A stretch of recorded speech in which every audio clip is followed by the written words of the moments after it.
그래서 간단하게 낙찰과 동시에 이 사람들을 인도원에 신청으로 해서 협의가 되지 않으면 결국은 나중에는 개고를 하고 강제 집행까지 처리할 수 있습니다.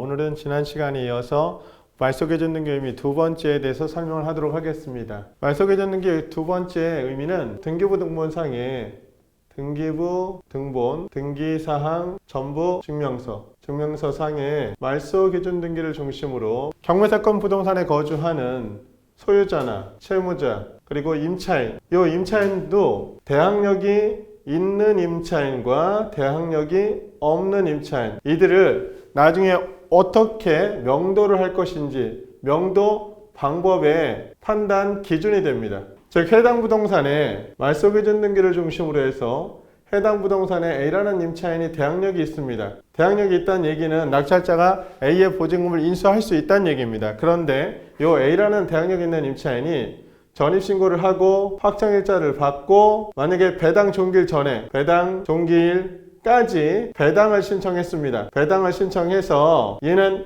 우선 변제권을 갖게 됩니다. 우선 변제권을 갖게 되는데 이 A라는 임차인의 보증금이 예를 들어 1억입니다. 1억인데 우선 변제권을 행사해서 1억 원을 전액을 다 배당받아 갑니다. 그럼 전액 배당자입니다. 그러면 이런 분들하고 저희가 낙찰자가 싸울 이유가 전혀 없겠죠. 이사날짜만 잘 협의하시면 됩니다.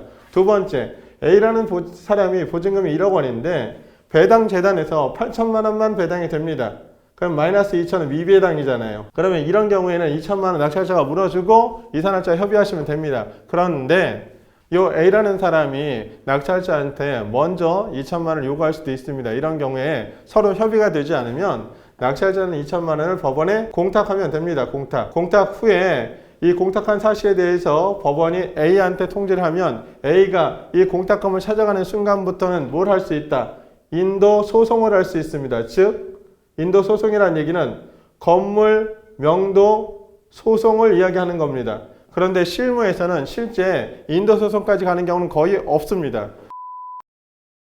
B 임차인, C 임차인, 예를 들어 둘 다 대항력이 없다 라고 하면 그냥 간단하게 낙찰대금 납부와 동시에 법원에 인도면허 신청을 하시면 됩니다. 대항력 없는 임차인은 인도면허 신청 대상자입니다. 그래서 낙찰대금을 완납하면 거의 낙찰대금 완납일 당일이나 또는 최소 일주일 내에 판사의 인도면허 결정문이 인용이 됩니다. 인용이 된다는 얘기는 판사의 결정문이 나온다는 얘기입니다. 그래서 그 결정문을 갖고 이 B와 C, 대항력 없는 임차인과 협의를 진행하시면 됩니다. 그래서 말소기준 등기 의미 두 번째 거는 등기부 등본상의 말소기준 등기, 즉 등기사항 전부 증명서상의 말소기준 등기를 기준으로 해서 해당 부동산에 거주하는 소유자나 채무자, 임차인 중에서도 대항력 있는 임차인, 대항력 없는 임차인을 어떻게 내보낼 것인지에 대한 판단 기준이 됩니다. 그러면 여기서 소유자나 채무자는 인도 소송을 해야 될까요? 인도면허 신청 대상자가 될까요? 이 둘은 결국은 담보를 제공했거나 빚을 쓴 사람입니다. 그래서 이 둘은 인도 명령 신청 대상자가 됩니다. 그래서 간단하게 낙찰과 동시에 이 사람들을 인도면허 신청으로 해서 협의가 되지 않으면 결국은 나중에는 개고를 하고 강제 집행까지 처리할 수 있습니다.